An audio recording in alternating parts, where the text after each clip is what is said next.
सप्तपदी. बघ बेटा, अतिशय शांतपणे आणि विचारपूर्वक निर्णय घे. अगं तो अपमान करेल तुझा. आता तर टोकाची भूमिका घ्यायला निघालाय तो. डोकं ठिकाणावर नाहीये माधवचं. तरीही मी जाणार आहे बाबा, कारण दूर राहिले, गप्प बसले तरी नियतीला जे मान्य आहे तेच होणार ना. आणि माझा देवावर विश्वास आहे. माणसाला नेहमी जे वाटतं तेच घडतं असं नाही, आणि तसं घडवणं माणसाच्या हातातही नसतं.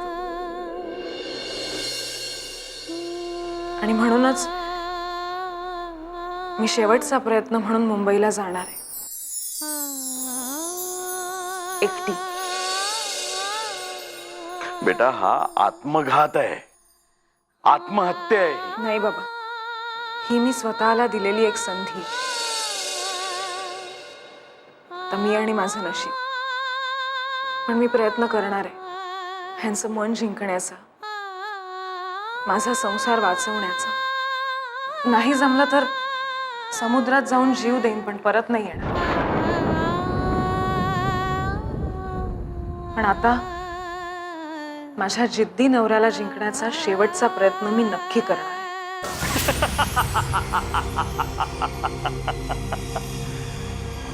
वेड लागलाय रेवती, तुला वेड लागलाय. खुळी झालीस तू रेवती, खुळी झालीस. अरे अविला अजून ओळखलं नाहीस तू. अरे त्या विद्याने किती आकाश पाताळ एक केलं ना, किती डोकं फोडलं ना, किती परिश्रमांची पराकाष्ठा केली ना, तरी त्या विद्याकडे अविनाश शिवाय दुसरा पर्याय उरला. कळलं?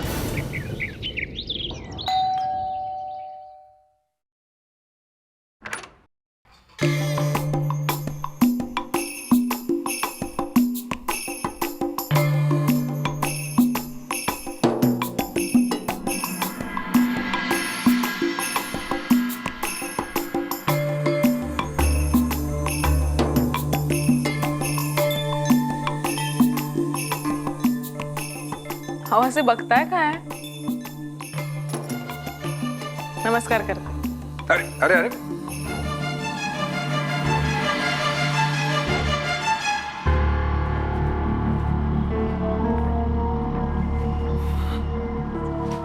आशीर्वाद द्यायचा असतो. श्रीमंत आणि मॉडर्न माणसांच्या घरातही पाया पडण्याची प्रथा आहे, किंबहुना थोडे जास्तच आहे. फॅशन म्हटलं तरी चालेल. कसे आहात? प्रोफेसर आहात का घरात? कोण तू?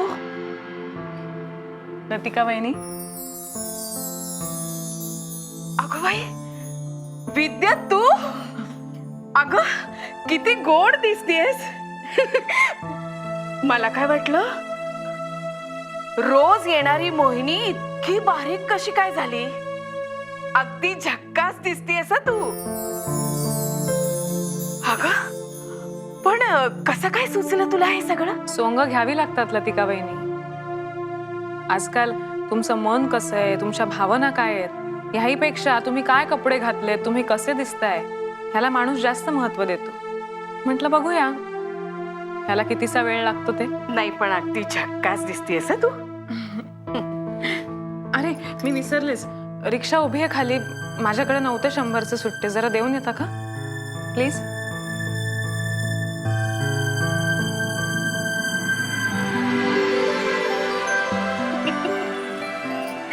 अगदी छान दिसतेस, झकभक मुंबईची मुलगी.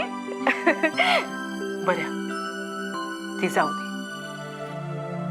बाबा कसे आहेत? मजेत आहेत, आठवण काढत असतात. देव माणूस अगदी. असा सासरा मिळायला भाग्य लागतं. नाही तर आमचे सासरे, ते जिवंत होते ना तोपर्यंत अक्षरशः मला दोरीवरच्या उड्या माराव्या लागायच्या. अगं सारखी धावपळ. बरं ते जाऊ दे. माहेरचे कसे आहेत? छान आहे. आणि आमचे साहेब? माधव मी बरा आहे.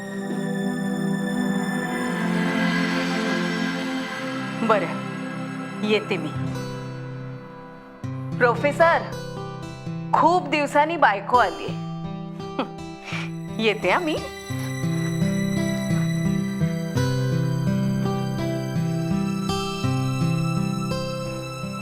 कसा वाटला माझ्यातला बदल? बदल हा असला बाह्य बदल अपेक्षित नव्हता मला. आंतरिक बदल महत्वाचा. जे जुनं आहे, त्रास देणार आहे ते फेकून द्यायला हवं. हे काय नुसतं अशी करतात बायकोची स्तुती? शब्द सम्राट ना तुम्ही.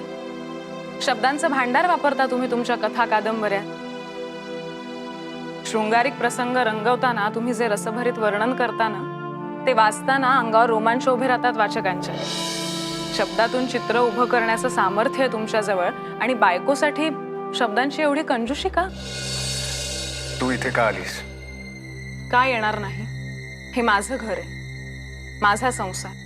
मॉडर्न कपडे घातले ना तरी सभ्यता आणि संस्कार सोडले नाहीयेत मी. मला भाषण नको आहे. मी खरं ते बोलते. हे माझं घर आहे, आपल्या दोघांचं. नाही, मी तुझा स्वीकार केलेला नाही. देवा ब्राह्मणांच्या साक्षीने अग्नीसमोर आपलं लग्न झालंय. तो एक अपघात होता. त्या अपघातात दुखापत मला झाली. खूप सोसलंय मी. आत्ता कुठे जाऊन सावरते? माझं पत्र नाही का मिळालं बाबांना? मला घटस्फोट हवाय. अशा कागदांवर सह्या करून संबंध तुटतात का? हसण्यावरही नेऊ नकोस. मी खूप सिरियसली बोलतोय. अर्थात मीही खूप सिरियसलीच बोलते, पण माझा कागदांवर विश्वास नाही आणि माझ्यासाठी हा संबंध कधीही संपणारा नाही. घरीच जेवून जाल ना? नाही, मी स्वयंपाकाला लागते. इतक्या दिवसात घराची दुर्दशाच झाली असणार. तुम्ही माझी सुटकेस जरा बेडरूम मध्ये ठेवा, मी हातपाय धुणार.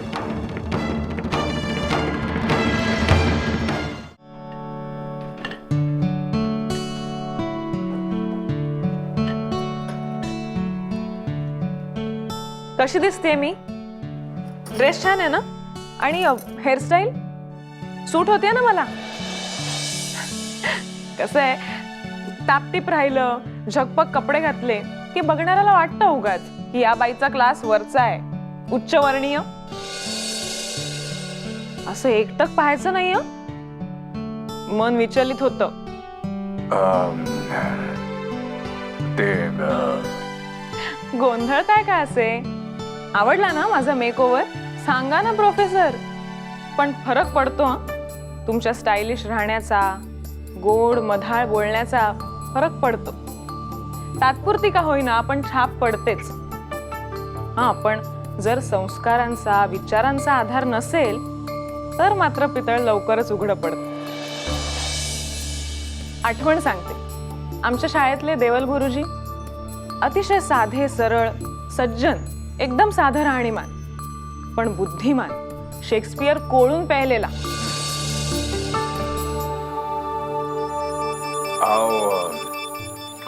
चांगला आणतेस. मेकओव्हर केलायस, वागण्या बोलण्यात स्मार्टनेस आलाय. पण काय, कावळ्याने बगळ्या होण्याची केविलवाणी धडपड करावी ना, तसं वाटतंय. काय आहे ना की हे बघणाऱ्याच्या दृष्टीवर अवलंबून आहे. कसं आहे की काही जण दगडाला देव मानतात तर काही जण देवाला दगड मानतात. बरं, एक मिनिट, मी आलेच.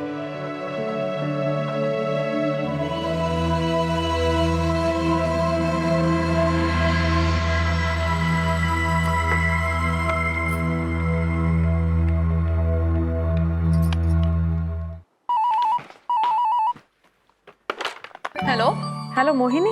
कोण बोलतोय? अगं विद्या बोलतेय. आवाज नाही ओळखलास माझा? विद्या. विद्या, अगं कुठून बोलतेस तू? गावी आहेस? नाही, पुन्हा मुंबईत आलीये मी. बरं काय करतेस? माझ्या बरोबर येशील ना? मला शॉपिंगला जायचंय.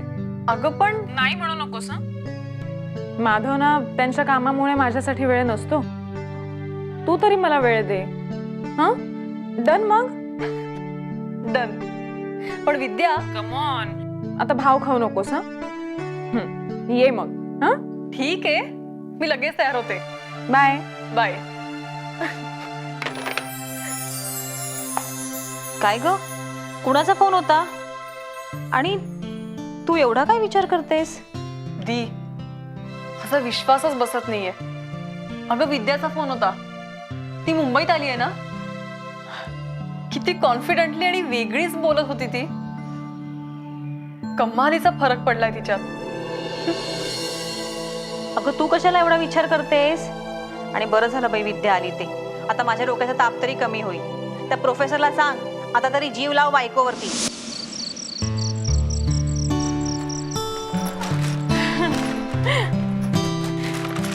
छान झाली ना खरेदी? मला ह्यांच्यासाठी 1-2 गोष्टी घ्यायच्या होत्या, तेवढ्या राहिल्या फक्त. पण हरकत नाही. तुम्हाला जेवायला वाढू? हॉटेलमधनं पार्सल आणलं. हॉटेलातून? हो, आम्ही दोघी जेवून आलो आणि हो, आणि खूप मज्जा केली आम्ही. आणि भास्कर पुराण ऐकलं. भास्कर पुराण म्हणजे? मॅडमचा भाऊ भास्कर. ही जी काय जादूची कांडी फिरवली ना मॅडम वरून, तो जादूगार. पण खरंच हा भास्कर खूप सॉलिड असेल. खूप हुशार आहे. आयुष्याकडे एकदम पॉझिटिव्हली बघतो. आनंदाचं कारणचं. फुल ऑफ एनर्जी, ज्ञानी आणि उत्तम ओरेटर. खरंच सांगते, विद्या भास्कर विषयी इतकं बोलत होती की कधी एकदा मी त्याला भेटते असंच झालंय मला. बास पुरे. एवढी हुरहुर बरी नाही हं? प्रेमात वगैरे पडशील. बघूया, योग असेल तर. काय गंमत केली रे. पण खरंच खूप कमालीचं व्यक्तिमत्व आहे भास्कर म्हणजे. असा माणूस जो शून्य विश्वास असलेल्या माणसात अगदी 100% आत्मविश्वास ठासून भरतो, तसं वागायला लावतो. खरंच ग्रेट. बास आता पुरे, नाहीतर मला भास्करला इथे बोलावून घ्यायला लागेल. अरे हा, तू माधवच्या रूढी कथेबद्दल काहीतरी बोलणार होतीस ना? हा, म्हणजे विचारायचं होतं की कशी वाटली तुला कथा, कथेचा आशय? मस्त आहे. काळजाचा ठाव घेणारी, एक स्वप्न उराशी बाळगणारी नायिका. हे झालं एक वरवरचं निदान. साधारण वाचक जे सांगेल तसं. तुला 2 ओळी सांगते आई. अंधाराचे दुःख कुणाला कसे कळावे, प्रकाशासही अंधाराचे तळ दिसत नसावे. म्हणजे इतका मोठा आशय आहे रूढी कथेचा. Correct professor? हो, खरंय. पण हे सगळं तुला? भास्कर पुराण अध्याय नंबर 5. आता तर भास्करला भेटायलाच पाहिजे. मी येते. बाय.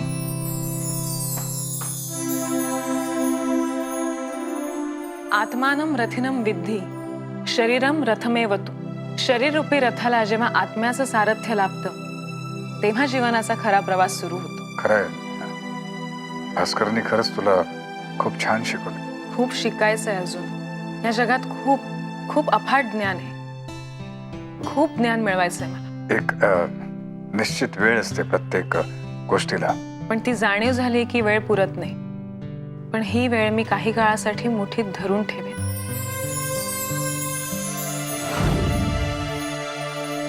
मोहिनी, ही मला आधीपासूनच जाणीव होती. किंवा असं म्हणा की माझ्या सबकॉन्शियस मध्ये सतत कुठेतरी या गोष्टीची जाणीव होत होती की माधवला एक ना एक दिवस विद्याच्या आत्मसन्मानाच्या प्रखर जाणीवेला तोंड द्यावंच लागेल. खरंच अफाट बदललीये विद्या. मी तर थक्कच झाले. म्हणजे लुक तर बदललाय, वर वागण्या बोलण्यातला बदल थक्क करून टाकणार आहे. म्हणजे तिच्या वागण्यातून सतत जाणवत असतं की तिने स्वतःमध्ये सुधारणा करण्यासाठी किती मेहनत घेतलीये. जेव्हा एखाद्याच्या आत्मसन्मानाला कसपटासमान लेखलं जातं ना, जेव्हा एखाद्याचं अस्तित्व शून्य किंमत देऊन नाकारलं जातं ना, तेव्हा ती व्यक्ती पेटून उठते स्वतःच्या अधिकारासाठी, स्वतःच्या अस्तित्वासाठी. करेक्ट. त्यात विद्याला साथ मिळाली ती भास्करची आणि तिच्यात बदल घडला. मला वाटतं माधवचे विद्याबद्दल जे काही समज आहेत ना ते चुकीचे आहेत. डिव्होर्सची भाषा करणाऱ्या माधवला फेरविचार करावाच लागेल. हे घ्या चहा.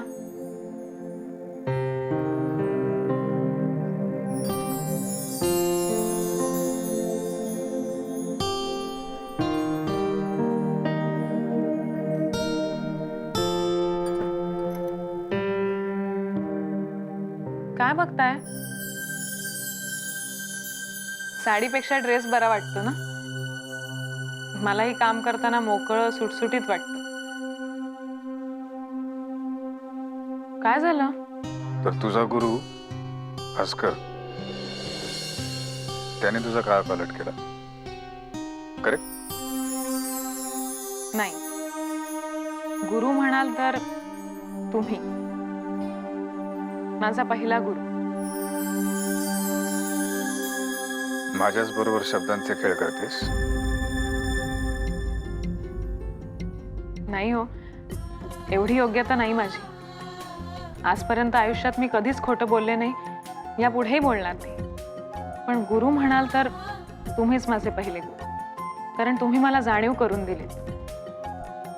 माझा तिरस्कार करून, मला दुर्लक्षित करून, मला दूर सारून मला विचार करायला भाग पाडलं की हे असं का होतंय.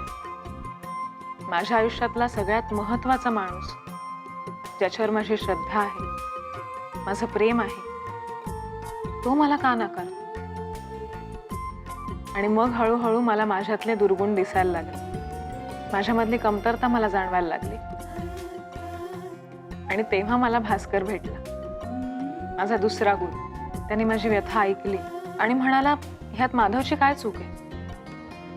एका हुशार विचारवंत लेखकाला जर आपली बायको शिकलेली, अभ्यासू, नीटनेटकी, स्टायलिश राहणारी असावी असं वाटलं तर त्यात काय चूक आहे. उलट तो तर म्हणाला, तुमच्या बायकोविषयीच्या कल्पना या प्रभावी आणि नवीन आहेत. आणि मलाही हे पटलं.